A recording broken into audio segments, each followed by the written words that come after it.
son of a crow daring the dark. He seeks out which was lost. Tokens of the dead. But I remember them. I remember all who rest beneath my boughs. Let him come. Let him light his little flame. The forest hungers for its next whisper.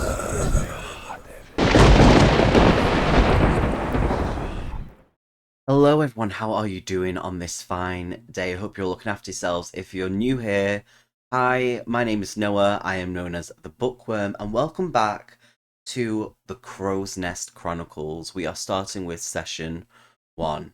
Would like to say thank you to Ven for the voice for the introduction. I've collaborated with him on that, so his link to his channel is down below. He does amazing book reviews.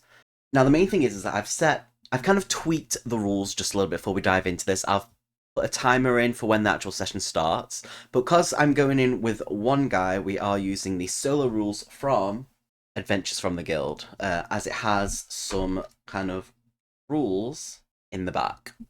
And I've just kind of like used them, but I've also tweaked some things as well. So, main thing is, roll D3 rolls for the number of foes, which is 1 to 2 is 1, 3 to 4 is 2, and 5 to 6 is 3. And also, optional, you can do, if there's quite a lot, you can minus 1 level to them, which would be a life for them, unless it states otherwise. Boss level, you remove 1 level, just so it's a bit easier to hit. Level up restriction is lifted, so normally you can only level up 1 character per each quest, adventure, or mission until you go into another one. It is lifted with the solo rules, so if we do happen to level up twice, that would be amazing. We have access to 3 trinkets, which is in the Adventure Guild book on page 61, and we picked basically just for this, because I know I'm going to roll bad. We picked the Potion of Healing, and we kind of did a little bit in the book, so it kind of explains for that. I have made a couple of minions as well, and some bosses for it, so we'll see how that goes. The piece of paper is over there. When it comes to that, it's on one of these little note things, and we'll go into it. But either way, let's go into the Crow's Nest. Session 1. So our main quest is to return with 2 of the Lost Crow carved tokens. Our reward for this will be 50 gold coins. We get 1 renown in the guild, maybe towards the town, depends on how I roll. And we get an official rank in the guild. We're literally just a initiative. I'm basically like the smallest person possibly. We're not fully in the guild, we'll become actually part of the guild. This is like a test for us. After going back and acquiring a potion from the Crow Mother that Gus promised to pay back for, he leaves and the guild doors close with a muted thud. After walking around for a little while, Gus finds the blacksmith, owned by a man named Harl Fenlow.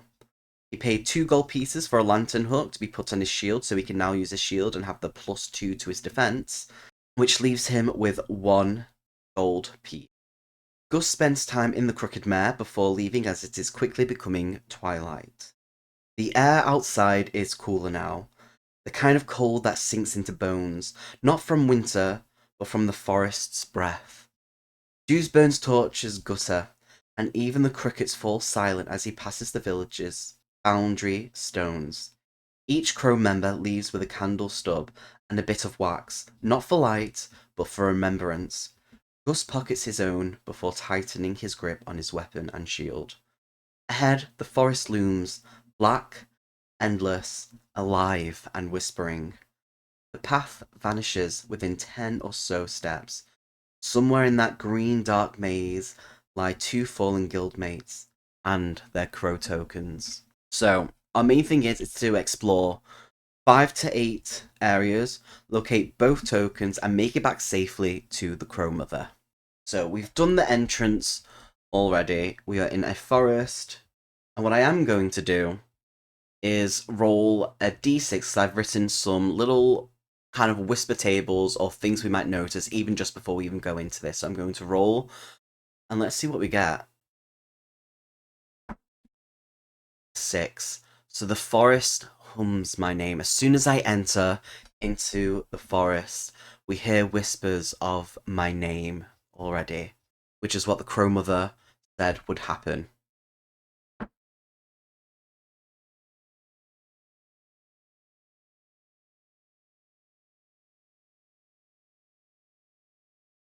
Then we roll 2d6 to see what we get on the table, which is this thing.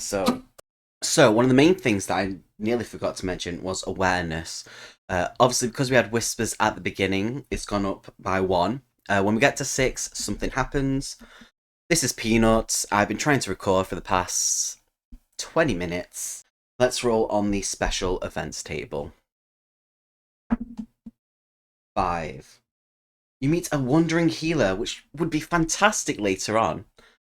He will heal your party at the cost of 10 gold pieces per life healed. You may heal as many life points as you can afford. You can meet the healer only once per game. If you meet him again, re-roll the results. Okay, so we did find a wandering traveller. Can search. We're not going to search because we've already met someone. What I'm going to do is I'm going to roll 2d6 for the next room, which is 63.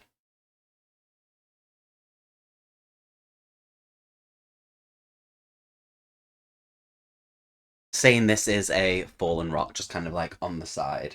Roll to see what we get, which is 9. So we can actually search this. So we're going to search. We roll a normal d6, which is normal d6, which is 3. So the room is empty. So we just put a little S here to say we've searched it as well. I'm going to roll on the table to see if there's anything else going on in this. See if the forest says anything to us. No, we just hear our name again. So we now got 2 awareness. This isn't going well for me already. I'm sure we've not kind of like found anything yet. We're gonna go up. No, you know, we're gonna go to the side. We're gonna go to the side. We're gonna be different. So we have 56.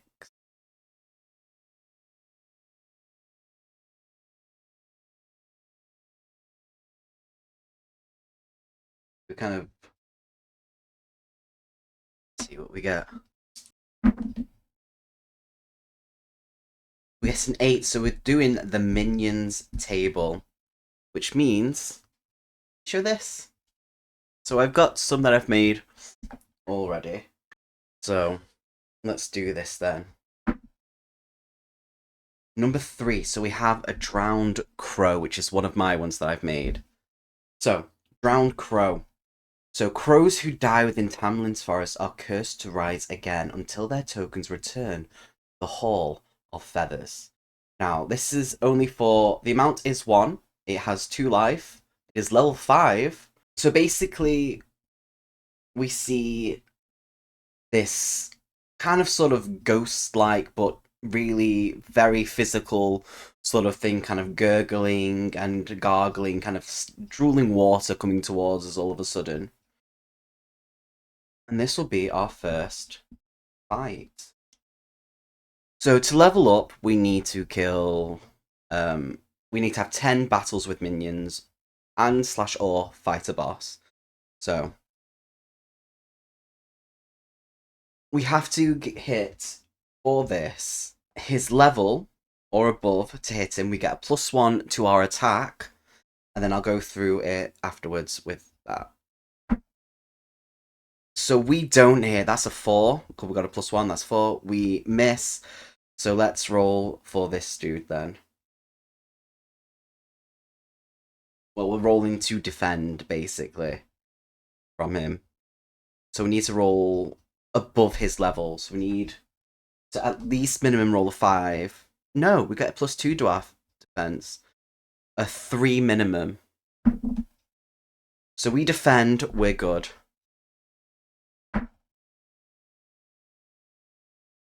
So that's a 6 that we've got. We managed to hit him once. Right, let's see if he hits us. No, we defend. Very nice.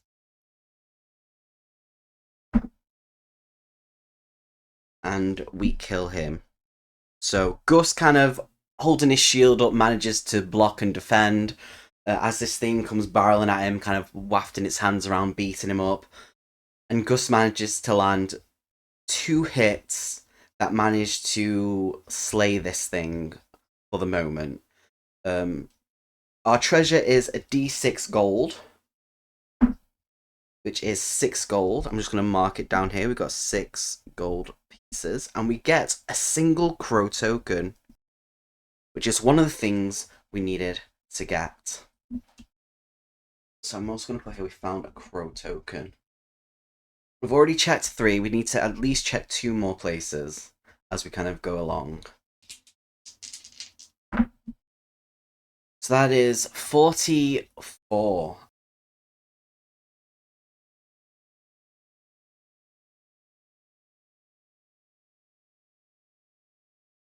Let's do this. Let's see what we get on the table. We get a 7, so we roll on the minions table again. Which is a 1, which is a hollow men. So, we have hollow men. Level 3, amount is d6, but that's going to be d3 at this moment. There's no treasure. They're weak to crushing weapons. Their arrows -1. They always fight to the death. Each one was a pilgrim or a soldier who sought Tamlin's heart and was returned to the forest. They mimic patrols or prayers.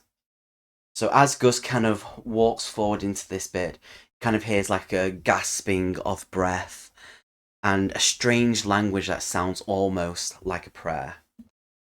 The amount that he sees is 3. He sees 3 of them.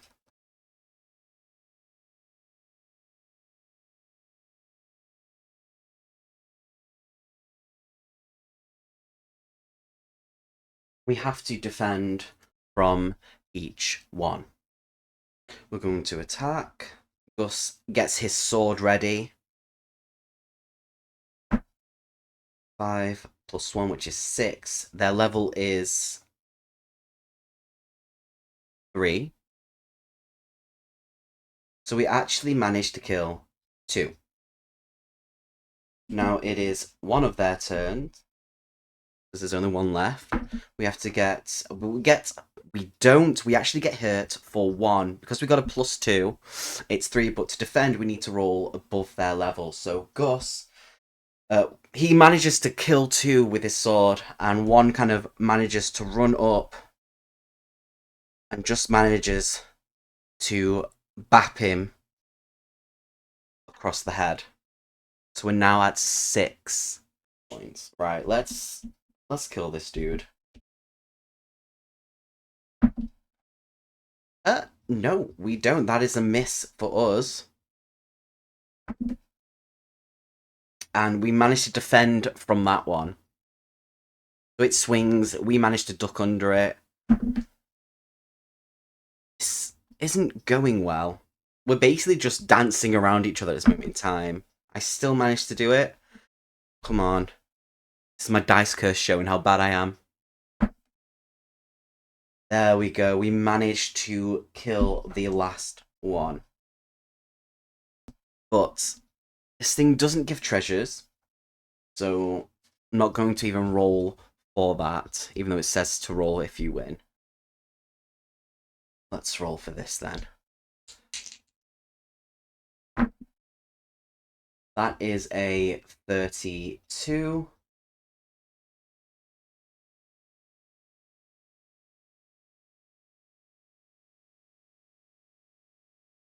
Of walking. this place.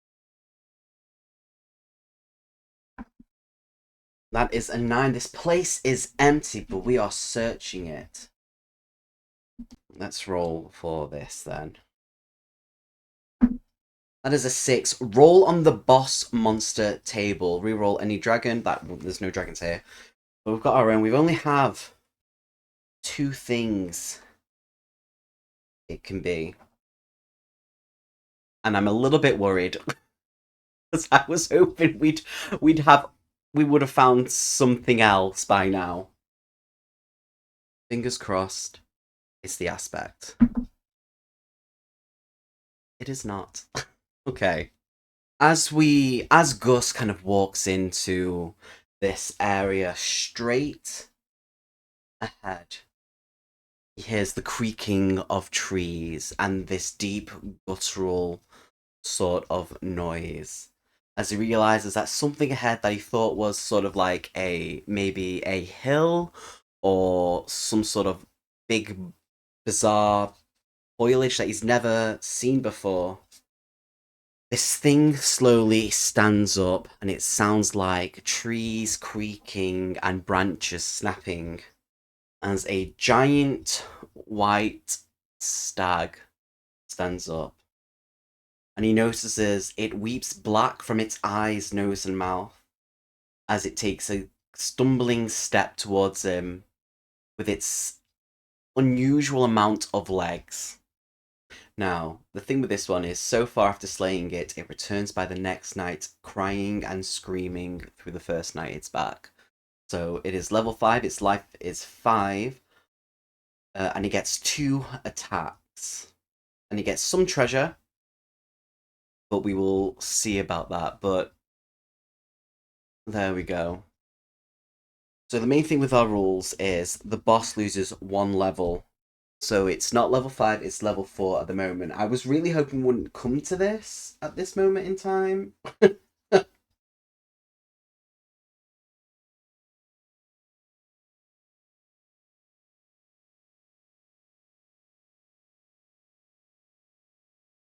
Let's see if we can actually do anything to this. So we need to get a 4 minimum to roll. Nope. There's my dice curse. Let's see if we can... We need to roll a 4 minimum to defend. Oh, we managed to defend, but that's only one of its attacks. It has another attack. We do not. So we lose 1 more health point. So we are down to 5.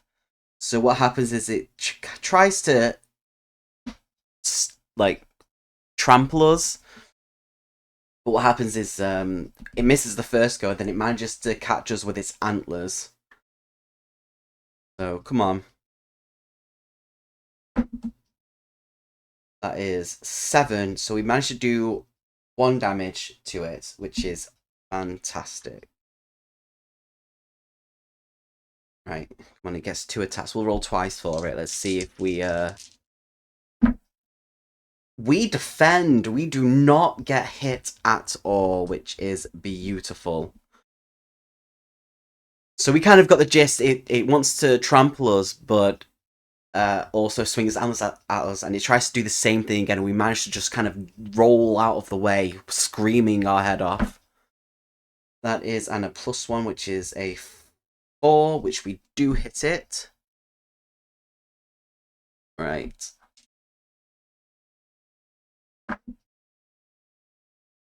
We managed to defend again. It keeps trying to do the same thing. It tries to trample us and then get us with its antlers. And we just keep managing to maneuver out of the way. That wasn't even a proper roll. Let's do that again. 3 + 1 is 4. We managed... No. Yes. Right, come on. It's nearly dead, and then we can run.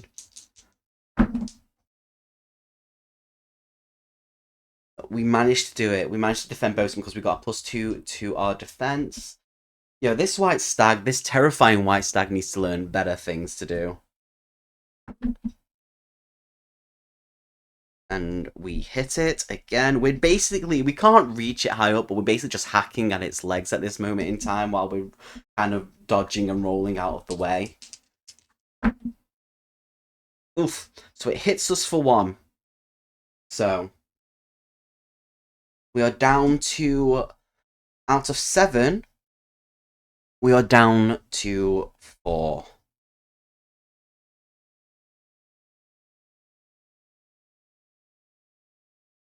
Which is great. I think we're doing pretty well, though, honestly. We just need to hit it one more time. Which we don't. It's kind of clocked on that we're going for its legs, and it manages to kind of bounce out of the way. Ooh, it hits us 2 more times. Not great. Okay, so we're down to 2 life. And instead of attacking for this action, what we're going to do is we're going to take the potion of healing that Crow Mother Elaine gave us, which basically heals us. We don't attack, we take the potion, we go back up to full. Because I'm not tempting fate. So that is our action. Alright, and it's going to attack us. 1 hits, 1 doesn't. So we're actually down to 6 again. I'm not worried. It's not like we're back down to 2. Come on, I just need 1 more hit. Just jump and stab it. And we do it. We managed to get this thing down. So we're going to roll on the treasure table. We get an antler shard.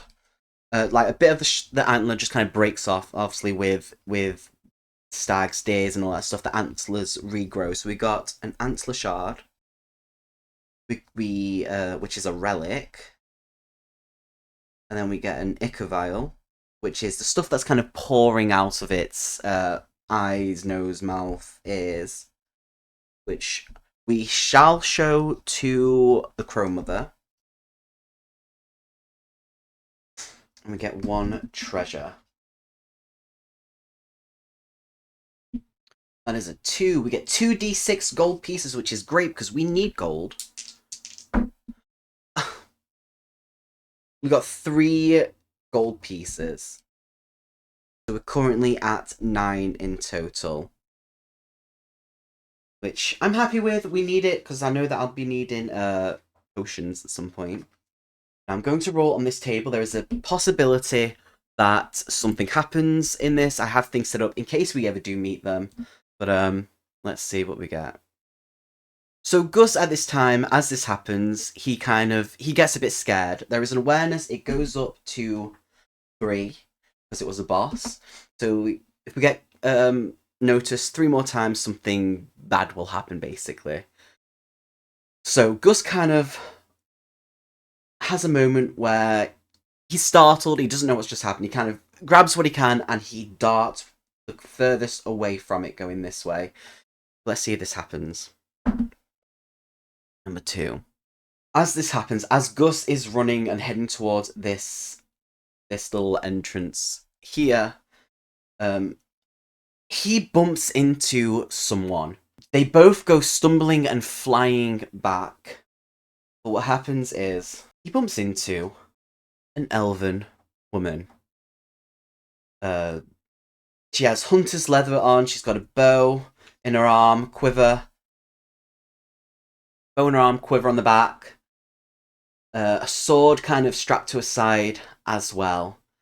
And hanging around her neck is a crow's token. And he realizes, while one did return, saying the others were dead, and one did die, the other was still alive. And they kind of just have a moment where they're staring at each other, and Gus is, first of all, happy there's someone else still alive in this forest, and he's not alone after dealing with that. but also the fact that he technically has the second crow token. And he literally grabs her arm and he starts to run back. All the way back through the other place. And I believe we do have to roll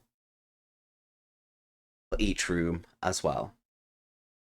For every room or section of Crows you visit, roll a die. On a 1, your party's attacked by wandering monsters. So, let's do this. Now, the main thing is, if we roll a 6, we're going to say that is part of the minions table.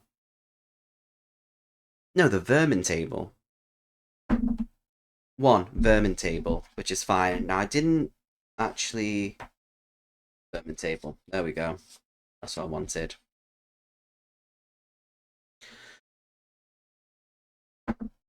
Which is a 3.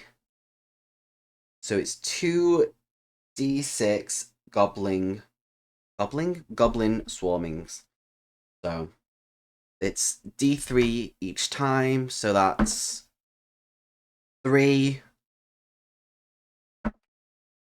5 goblins. So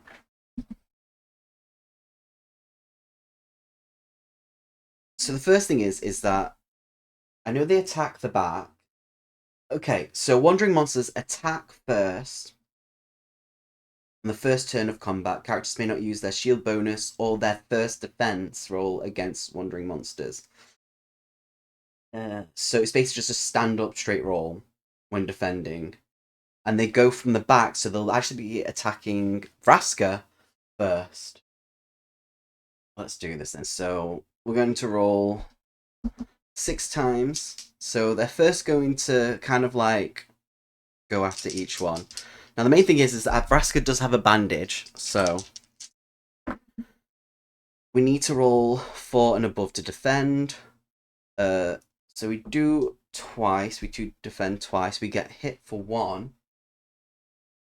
Then we need to roll another 3 times. They all just kind of jumped and they've just basically found Vraska first, who's already like running behind us.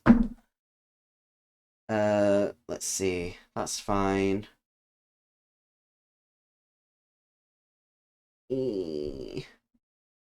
She's down to 2 already. Okay. Not great. Not great at all. So Gus is going to go first. He's kind of pushing Vraska out of the way so they can stand side by side. She's kind of going more towards the back. He's going more towards the front. So they kind of aim focus on him now. So that is 4. So 1 is down. And then it is Vraska's turn. She's going to use her arrows. So we're going to be counting the arrows as well because we've got 12 there. 5 plus level, which is 1. So that's 6. So she actually kills 2. She managed to do a quick shot. And she manages to take down 2 of them, which is brilliant. Let's do the first one. They're aiming at Gus because he's the one in front now because he's managed to kind of push his way in front. So we defend against it. He puts his shield up and it just kind of bounces off. It defends again. And defends again. So we're good. Right.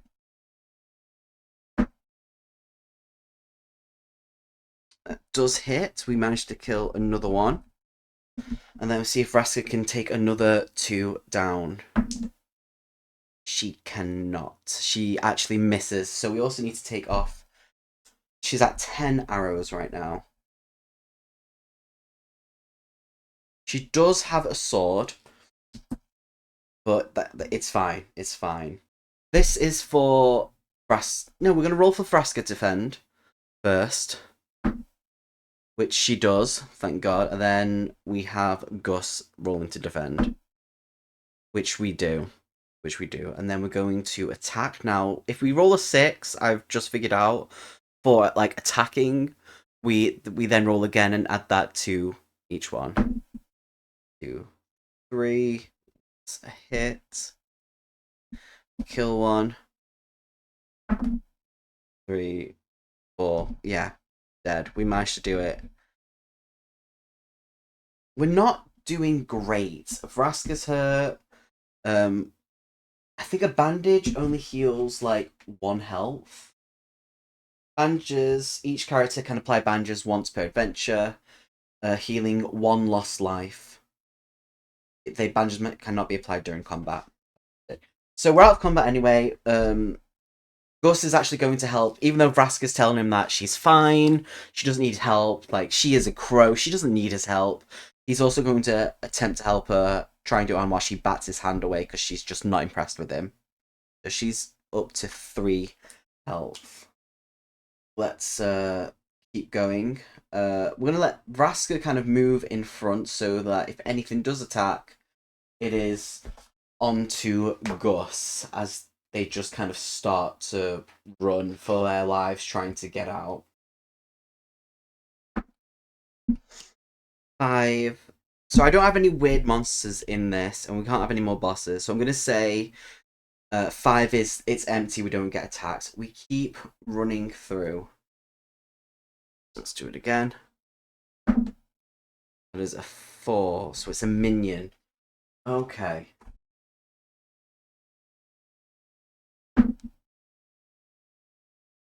Four is a corrupted orc. So we have corrupted orc. He's level 4. The amount is D6. Normal treasure. Elves attack and magic is a +1. Law.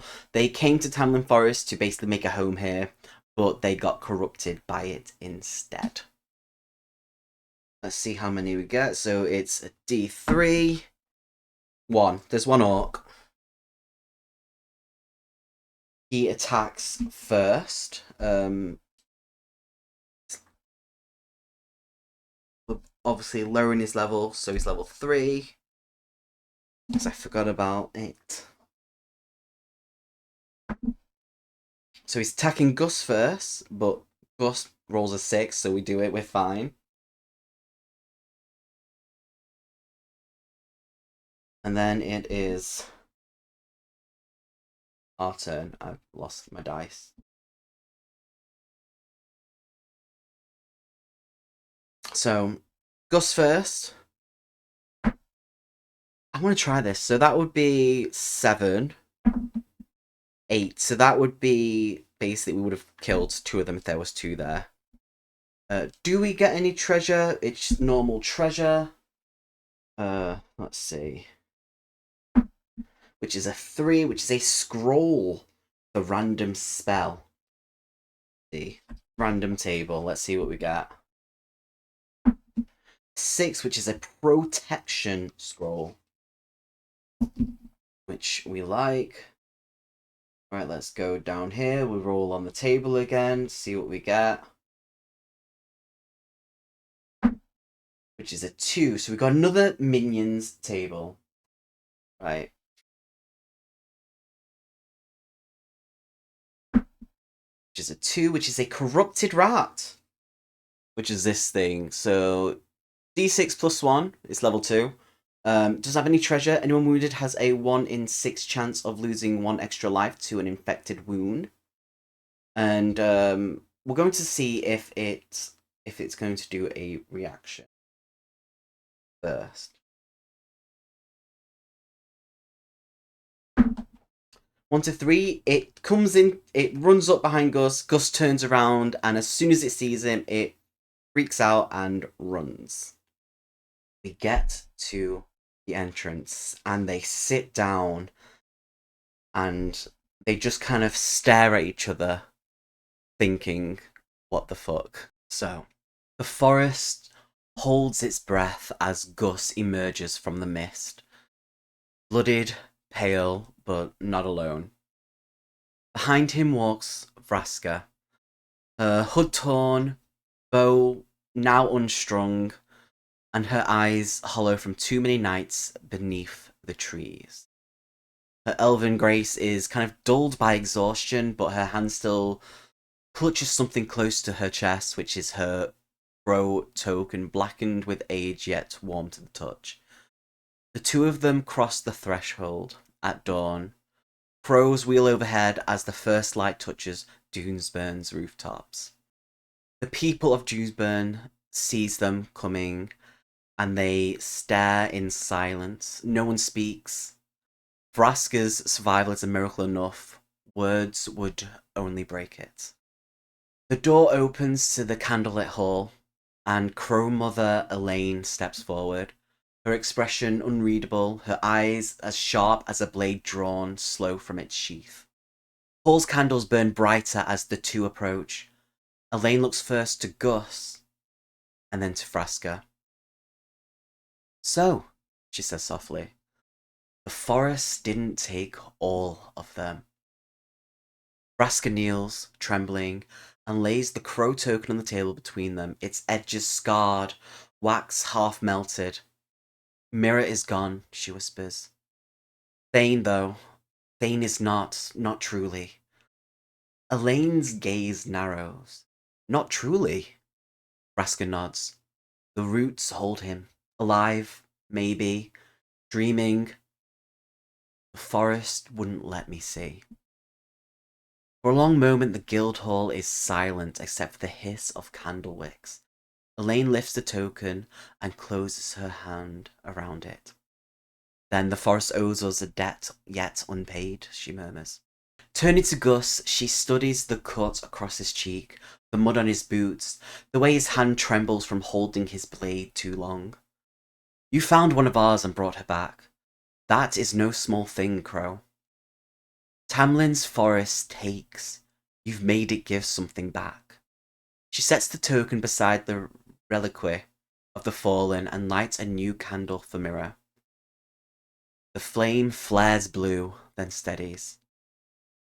"Rest easy, child," she says to the flame. "Your voice will not be forgotten." Then, to Vraska, "You'll rest, then you'll speak. Every detail, every whisper you remember. If Thane lives, we'll bring him home." Finally, to Gus, "You've done more than what was asked.